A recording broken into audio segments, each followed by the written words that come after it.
Thank you, Mr. Chairman. A little mask malfunction right as I was trying to get my glasses off. You know, I confess this is maybe the most interesting hearing I've participated in. I'm a new member of Congress, a commercial litigator for 29 years. Never have gained any particular depth in antitrust law, and so it's intimidating. I've got some prepared questions here I'd probably get into, but one thing I think I'd like to do first, Professor Lipsky, I believe it was, I'd like to give you about a minute if you care to respond to what was just and the way in which you were impugned. I just think that would be fair. I guess the not being knowledgeable of the matters that were discussed, I think it will be amply demonstrated by any review of my professional history that these views are fully consistent with what I've been articulating in terms of antitrust policy and antitrust enforcement since well before any of these digital technology companies even existed. And in particular, I'll take advantage of Mr. Thorne's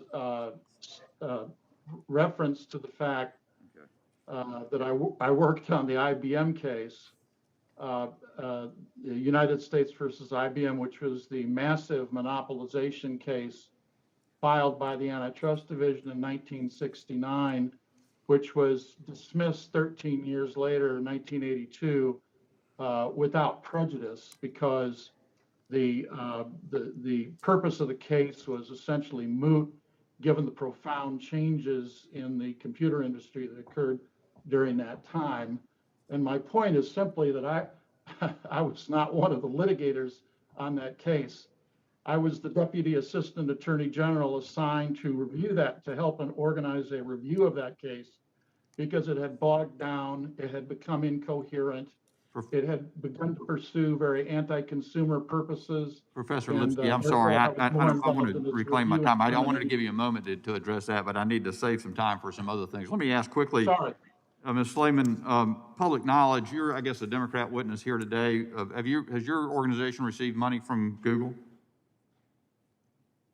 Yes, we have. All right, thank you. Let me ask this. The other thing that really impressed me, Mr. Thorne, the very beginning of your paper where you said in 1997, you're talking about a rocket docket antitrust case, you spent $24 million preparing it. The same case today would cost $54 million. You've talked about resources. In my commercial litigation career, I spent all my time litigating against bigger, more well-resourced opponents and had a good bit of success. Is it possible that there's change to the process or change to the law that could result not only in solving some of the market problems that have been talked about by majority and minority, but also could make bringing the litigation more efficient?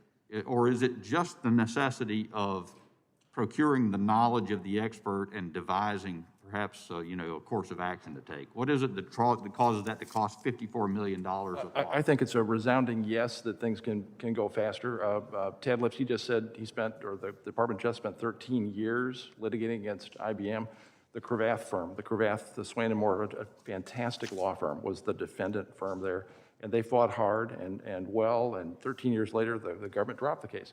I had that same law firm on the other side of this case in the rocket docket, and we got it to trial in 13 months. It is possible if you focus on expedition. I had a couple of small ideas in my test. I'm sure there are better ones, but a place I was recently in that's faster is the United States International Trade Commission. They've got a mission to stop the import of infringing products. And you get there, you don't spend weeks talking about the protective order. Here's the protective order, we're going. And your discovery is due in two months. I mean, it's boom, boom, boom, and you have a trial. And so I obviously understand as a litigator that the longer you take in litigation, the more the costs go up. Oh. But is that the predominant source of the cost? Is that it gets stretched out over time? Or is it the need to develop some sort of high-tech expertise to figure out what's going to be done? What are the problems? How does interoperability work? Or whatever the...